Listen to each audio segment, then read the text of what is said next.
All right, welcome in college basketball tip-off show off and running with the madness already here today. About a half a dozen games underway or about to get underway. We've got much more when it comes to conference championships coming up. A lot of opportunities here to take a look at some of these games and maybe find an angle or two. We'll have some best bets, and there are some big games up and available here today.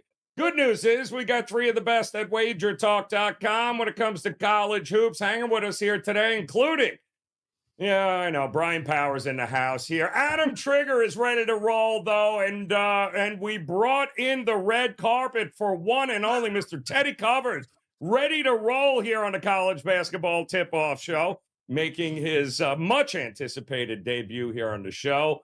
Gentlemen, a lot going on here in college hoops today. Again, keeping our eye on a couple of games.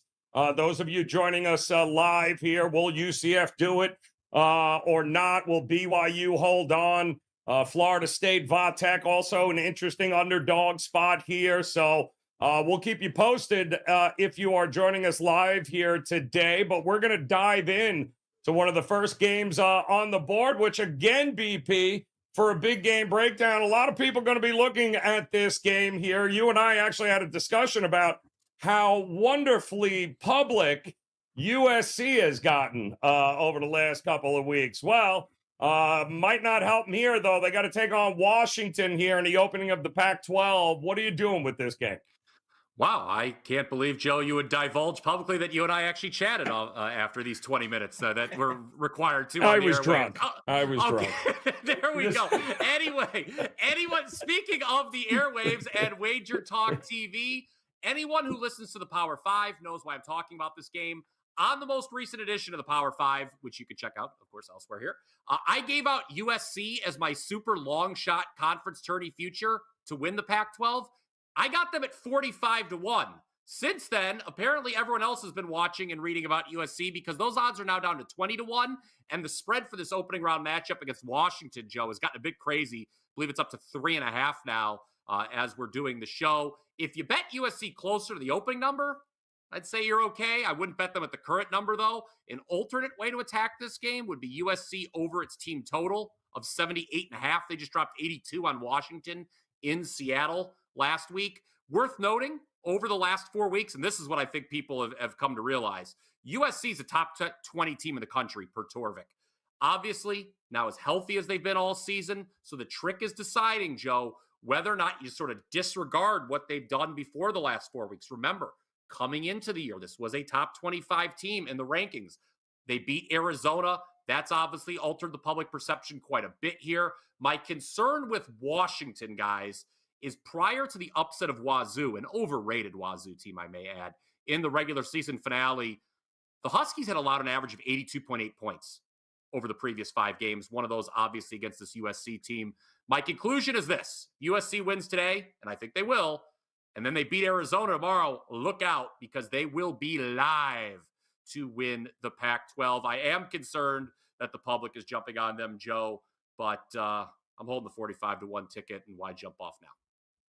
If it ain't broke, don't fix it. Here, it's they're finally healthy again. Should be a good one coming up 3:00 Eastern time, I believe, will be the tip-off in that one here. We've got another extremely interesting game here coming up in the Big 12 with Adam Trigger in the house, ready to roll here, Trig.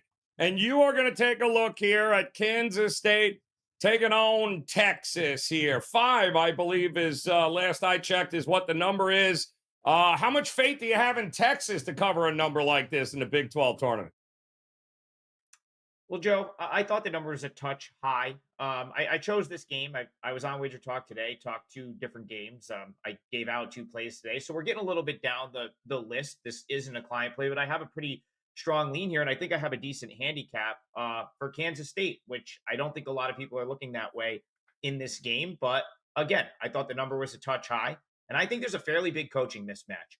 I have Jerome Tang as a far superior coach to Rodney Terry. And I like Tang in a tournament setting. I get to go down to the Bahamas earlier this year to a preseason tournament where Kansas State was participating. Felt like they were like the most focused team. Certainly like kind of there for, to take care of business. They ended up, getting a nice win over Providence down there, lost in the final to Miami. But like, if you go back to last year, I don't think that many people had them going to the Elite Eight. And I attribute all of that to Jerome Tang, the way he prepares, the way he motivates his team, and kind of gets them on, on the same page. And really, like in the first round of these tournaments, like focus, motivation. I'll even throw like an extra point or half point for that. I think it's really key. And I just think he's, from a preparation standpoint, he'll have the better game plan than Terry, who I just don't think he's a great, I don't think he's a Big 12 caliber coach. Let's put it that way. As far as the sort of matchup is concerned, these two teams played earlier this year. It was a really tight game. I believe it ended 62-56 with Kansas State covering the number, fell just short in the end. But the way these two teams like to play, Joe, they kind of take away what the other likes to do offensively, which also sort of points me to the under here. I thought that total was quite high. I thought it was maybe a little bit of recency bias towards a couple of high scoring games for both teams down the stretch. But if you go back to that first meeting, these two teams really, I think, are set up to defend each other well. I know, in terms of Kansas State defending Texas, I think Texas is at their best when they can, move the ball, get an open look from the perimeter. They're not as good as like dribble drive, try to get to the rim. That's not really their game. And Kansas State will, sort of force them into that. They're probably not going to get great looks from three against Kansas State, who in the context of the Big 12 had the best 3-point defense of any team in the league. So again, you get to you start to talk about motivation and the sort of impact of the game. Like Kansas State, if they don't win this, they have no chance of going. I think Texas is probably in for most people. The Big 12 is going to get a large number of teams in, and I think Texas, sort of where they sit in the metrics are probably safe right now. So, maybe that gives Kansas State a little bit of extra motivation here because they know they have to win or they're not going to the NCAA tournament. When it came down to it for this one, I ultimately stayed away, but I just think the way that these two teams want to attack each other favors a close, low-scoring game, very similar to the first meeting. And I made this more like 3.5 for a neutral floor. So the fact that you're getting 5, it's creeping up to 5.5, does have me tempted to back the Wildcats. Didn't quite make my client card, but I couldn't fault you if you took the points here. I can't taking the points there with K-State taking on Texas coming up a little bit later here today in the Big 12. We'll head over to the Big East, Madison Square Garden. Teddy covers. It was so funny when I saw this game you posted. I'm like, man, I swear I just heard you break this game down last week on Wager Talk today. And we're going to look at Xavier taking on Butler, Teddy. I believe it's in an 8-9. And congrats, because the winner gets to take on UConn. So who will that be, in your opinion? So I want to talk about how I approach conference tournaments, because this game to me is a kind of a classic example of how to approach them. And I'm going to start with the concept. This is a pick'em game, and I'm getting +2. And when I can catch +2, +2.5, +3, you're going to see a lot of games over the course, today, tomorrow, Friday, Saturday, that are priced right near pick'em. And many of those games, especially when the money starts to come on the favorite, a pick'em game, you're getting +2.5. That's worth a lot this particular week, where so many of these games are going to be one-possession games down the stretch. This one could be a one-possession game down the stretch. Wouldn't surprise me at all. Now, these two teams just played last week. Butler didn't score a point at home on senior day for more than 10 minutes of game action. Not a free throw, nothing. They still won and covered, which tells us a little bit something about Xavier. Xavier, 37% shooting for the game, only 4 made three-pointers, and 2 of them came in the final flurry. Xavier has done this all year. They're a bad shooting team. I don't think it gets better today at Madison Square Garden. Butler lost the rebounding battle in that game, but they won points in the paint. And if you were watching, you saw Baylor take the ball and get good looks at the basket over and over again. They just broke down Xavier's defense, with the exception of that one mid-game stretch. Butler hasn't played since. Had a week off. Xavier had to play Marquette over the weekend, and that was their senior day, and they couldn't win that one either. And they couldn't win despite really the best game you're going to get from Quincy Olivari. He had 6 3-pointers, scored 32 points. It was a monster, and it didn't matter. They still weren't good enough. You know, Posh Alexander, we love the veteran point guards in these pick'em games at this time of year, and I don't have any hesitation betting against a team that slumped badly down the stretch. You know, Xavier 2-6 their last 8 games, and the only wins came against the bottom team, DePaul and Georgetown. Why are they laying here? Give me Butler plus the 2. Butler plus the 2 to get it done. A little Big East action coming up here, guys. Conference tournament week is always fun. And if you're joining us for the first time here today on WagerTalk TV, hit that subscribe button. You'll notice that you'll be hard-pressed to find as much sports betting content, big game breakdowns across all the sports betting landscape here. We've got you covered. Hit that subscribe button. And, of course, hit that thumbs up, that likes button. We certainly do appreciate it, as we've got 3 best bets coming your way here today. Conference tournament action. We're going to head back to Bryan Power, who is got himself a little promo code that you folks can jump on and partner with here. But talk to me also out west. Utah, Arizona State. What are we looking at in this one? Yeah, that promo code is POWER3. That'll get you $20 off the cost of a 3-day all-access pass. So that's just $49 for every player released the next 3 days. Right now at WagerTalk, I have 6 plays up for today. That would run you $29. So might as well just use that promo code POWER3 for the 3-day pass. That's the best value at $49. 3 conference tourney winners. I'm on a 70% run in NBA. I'll be on that show later on. We're even playing both Champions League matches today, Joe. This is one of my 3 conference tournament plays for Wednesday, and it is Utah in the first half. It's a late night game, so if you're on the East Coast, you won't have to stay up too late to watch this one hopefully come in. I am well aware of the fact the Utes are seemingly without top scorer and rebounder Carlson. He averages 17.5 points, 6.9 rebounds per game, officially listed as a game-time decision here. But how about the fact that Arizona State's second leading scorer, Jose Perez, Joe, he just bolted the program on his own volition. That is not exactly timely and probably speaks to the state of the program in Tempe right now. Arizona State dead last in the Pac-12 in offensive efficiency. That was with Perez. They're 212th nationally in offensive efficiency over at Ken Palm. No other team in this conference was lower than 165. Only 4 of the 12 were lower than 100. Utah was 50th. Now, not having Carlson, that would be a big deal, weakens the Utes. But Perez being gone for ASU, I think, is worse. He scored 25 last Thursday, UCLA. It was his second highest scoring game of the year. Sun Devils still lost by 12 in that game. The rest of the team combined for 22 points. That is really horrific. And speaking of horrific, Arizona State's three-point shooting, guys, 27.9% away from home this season. And Perez, among all players on this team who averaged more than 5 minutes per game, was easily their best shooter from behind the arc. Do have to mention what happened in the regular season when these teams played. Utah lost both times to Arizona State. That's why they were unable to get a top 4 seed. They were favored in both of those games. But each of those games were really outlier performances from Arizona State because they shot better than 40% from 3 in both games. That's not going to happen tonight. I've discussed it previously, guys.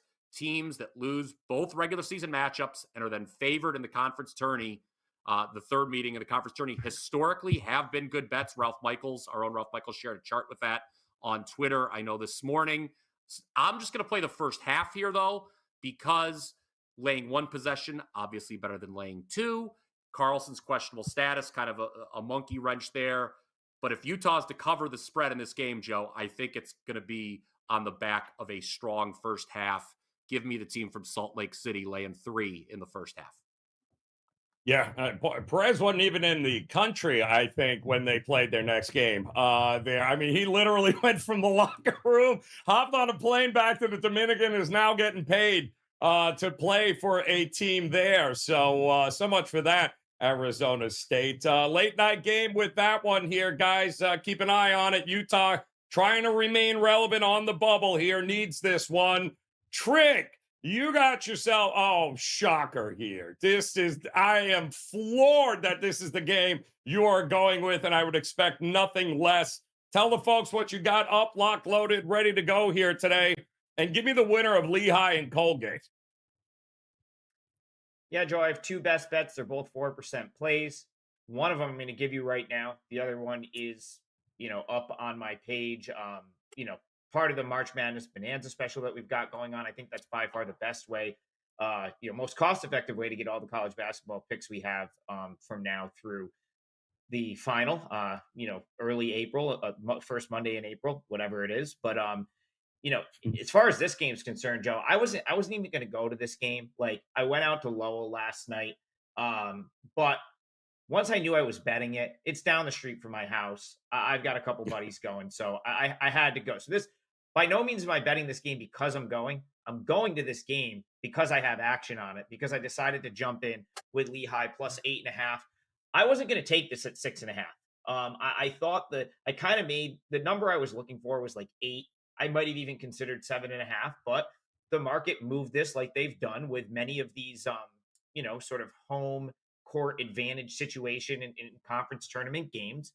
And the other thing is there's a potential injury on the Lehigh side to Dominic Parolin, which I'm not going to say he doesn't matter by any means. He's a great player, and he's been a big reason for Lehigh's sort of resurgence so far. But they faced so much adversity during the regular season, Lehigh that is, that I think they have answers for just about anything at this point.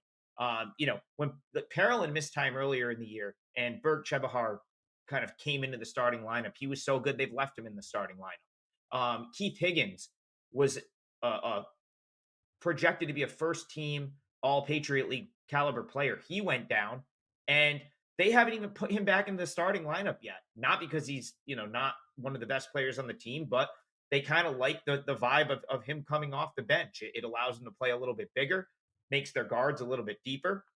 And to be honest, they were just playing so good. I think they kind of like the idea of having him as the sixth man. So I think they have answers. If Parolin can't go, they could put Higgins back into the starting lineup. Boob Moma has been great. Like he's not a guy that's going to play more than probably 15 minutes, but he can give you some size up there. And they're just, their backcourt is now experienced, but also very deep. They have a freshman in Cam Gillis that completely went off against BU over the weekend. Like, I don't know that anyone had him going for 30, but the point is, it's just one guy keeps stepping up and keeps, carrying this Lehigh team forward. It's been the case ever since they got healthy. Tyler Whitney-Sydney, in my opinion, is the best guard in this league. He's one of the best players in this league. Him and Higgins have been around for a while. So again, you get to a conference title game, they've got that experience at the guard position that Colgate really doesn't have. A lot of people that aren't super familiar with Colgate probably are just familiar with the name at this point. They win this conference every year. They're the best team in this league every year. I think they've made 4 or 5 straight NCAA tournaments. They've won the Patriot League pretty much every year for the past half decade at this point. But this is a team that was in quite a bit of a transition this year, losing Tucker Richardson, Oliver Lynch Daniels, arguably the 2 best players from last year's team, but specifically the 2 best guards and the 2 guys that really were the leaders on both ends of the floor. Richardson was one of the best defensive players in the history of this school. And now, Braden Smith's a sophomore. He's made strides. He's really improved this year, but he can't guard a guy like Whitney-Sydney like one of those other guys from last year could. And I think that the overall point I'm trying to make here is Colgate is not what they were last year. And the reason they're still here is because this league isn't what it was the last couple of seasons. The league has fallen off considerably. And honestly, I thought Lehigh was really going to push Colgate this year for a league title. And I think they would have had they not had so many injuries spread out over the course of conference play. Even without Parolin here, Lehigh is still healthy enough. They're deep enough where they're going to have a great chance to win this game, Joe. I think they actually get them. I think they upset Colgate in this game and go to the NCAA tournament. If they don't, both meetings this year so far were very close. I know most of the kids just went on spring break today. I don't think they're going to have quite the student presence that they had at last year's final. I know Lehigh is going to bus up like a bunch of kids because I was at the Lafayette game on Thursday and they had a great fan presence there. Lehigh is only about 3 hours from Hamilton, so not too bad of a bus ride. I'm sure a bunch of them will make the trip. It should be a really good atmosphere. I expect Lehigh to show up. I think they pull the upset. I'll take the 8.5 all day, Joe, but I think the Mountain Hawks are the team going dancing here. Yeah, 60 to 57, 63 to 60 were the two scores this year. Now we're looking at 8.5. And ironically enough, the total's at 134.5, Trig. So what are we missing here with the 8.5 and the total when they haven't sniffed that this year when they've played one another? I mean, this is not going to be an up and down affair. Yeah, I mean, even if it is like the guard, like so, what Colgate might do that actually, they can go big. Like they have two 7-footers essentially, which is rare for this league. But like that hasn't worked for them this year. They've tried it a couple of different times, and the quickness, like Lehigh showed against BU, that they can go small, play 4 guards, and be very effective against size. This is a rare scenario where I think the dog has an answer for anything Colgate could do. And even if Colgate tries to go big and pound them on the inside because their big man is out, it's going to leave them exposed at the other end of the floor. So maybe that's where you get your points and you're over from. If Parolin ends up being out, but I don't know. I think Lehigh is going to win this game. It's got rock fight written all over it. That's for sure. All right. BP, did you have something to add? No? Good. Let's move on to Teddy. Teddy, what? Oh, I'm sorry. Did you have something? I saw a finger. Or were you? Go ahead. Yes. Let's see what you got. Could I answer? Yes. So, look, to Trig's point about Lehigh not being your average 6 seed in a conference tournament, this is a team. They were 0-4 against the top 2 seeds in the regular Colgate and Boston U in the regular season. All 4 of those losses were by 3 points or less. You mentioned the 2 to Colgate. Same thing with Boston U. They just exacted double revenge. I know Trig was on Lehigh as well on Sunday. We had him the whole time in a monster comeback, of course. But this is a team. They were the second best team coming into this tournament, despite being a 6 seed. I think people need to be cognizant of that. Lehigh is a live dog. I would co-sign them. Here. All right, you done? You good now? Yep. All right, Teddy, let me get back to where I was. Teddy! So, Teddy, let me ask you a question here, because you brought up an interesting point, conference tournament time, with pick'em prices and some of these 8-9s, these 1.5, 2.5 spreads. You've picked the complete opposite side of the spectrum now. You got a team laying 24, 25, and Nova over. I didn't even think DePaul was still playing. But so what is the approach when you have these monster spreads like this in conference tournament? Excellent question, Joe. And that's the reason. There's a method to my madness. I wanted one game that was a pick'em that had moved from pick'em, because that's one thing we look for. Another thing we look for is teams. I'll call it like this: a team with a glass chin. All right. Maybe DePaul hangs around for a little bit. But when Villanova goes on their run, which they inevitably will in this ballgame, every team goes on runs against DePaul. When they will, DePaul knows this is their last game of the season. The head coach has been fired. The interim head coach is not, Brady's not getting this job. I don't think so anyway. I'm not convinced he relates to the team at all in any way. But when that run comes, it's going to be over. And DePaul is going to end the season the way it's been all year for them, getting blown out. Now, we've seen in many of these conference tournaments, all right, Detroit was the worst team in college basketball this year. They went on the road and played Milwaukee in the conference tournament opener, and they were in the game. All right. We saw Louisville hang around yesterday within the number, admittedly, thanks to a foul with a bad foul that many people noticed with 10 seconds left in that ball game. But Louisville covered the number in that contest. We saw West Virginia, the worst team in the Big 12, cover a number yesterday in defeat. So it's not like I want to bet against every bottom. There are some bottom feeders who are worth fading in conference tournaments. And of course, in my mind, DePaul is clearly one. So however you want to play. I was thinking 14 and a half first half. At 22, this probably would have been a client play. The line got steamed up. I think it got steamed up for good reason. Nova's going to do whatever they want in this game. And at some point, they're going to want a big run to take care of it. But with the 116 matchups that we're going to see next week, the 215 matchups, in the vast majority of those games where there's a legitimate class difference, I'd much rather be laying than taking, because when the run comes, the team that's done is done. I expect that to happen for the Demon Deacons, or not for the Blue Demons. Might happen for the Demon Deacons as well, but for the Blue Demons, I do expect that to happen tonight. Lay it or don't play. And that's good stuff, Terry. I mean, 30 and a half points was the average score when these two teams played. Nova absolutely ran them over. Looks like they're planning on doing it again at the Garden. And, oh, wait a minute. I think, BP, do you have something to add with this as well, my friend? No. Yeah. Oh, even better. I love it. He's muted. Fantastic stuff, Robert. Well done, my man. All right, let's check out what our friends at the Gold Sheet have in common here.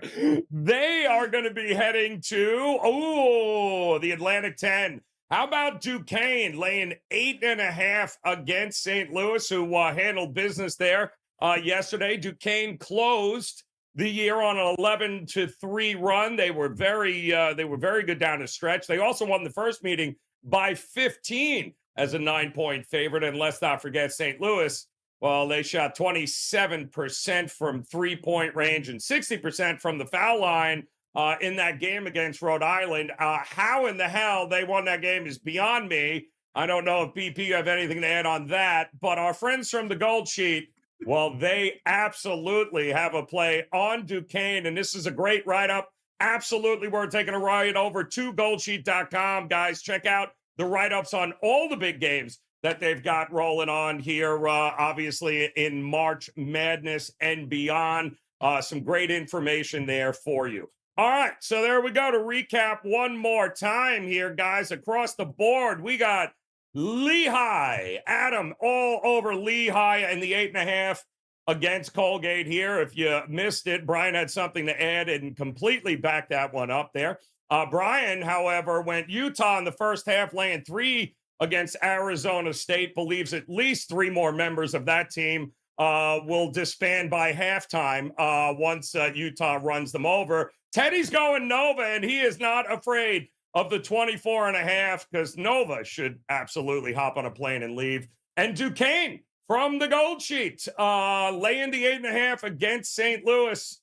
And that is your look at today's games here, guys. Good stuff. All of these guys told you they are locked and loaded. Best bets are ready to roll at their page at WagerTalk.com. I would highly suggest you head on over there and check it out, whether it be Teddy, whether it be Brian, Adam, all three. Great opportunity to partner up now for March Madness here, because we've got a ton of basketball coming up over the next couple of weeks. We appreciate the time. We'll be back again tomorrow for another edition of the College Basketball Tip-Off Show. But if it's other games, other big game previews you're looking for along with best bets, just go ahead and click on that video on your screen right now. Get access to them all, and best of luck with your plays tonight. We'll talk to you again tomorrow. Good luck.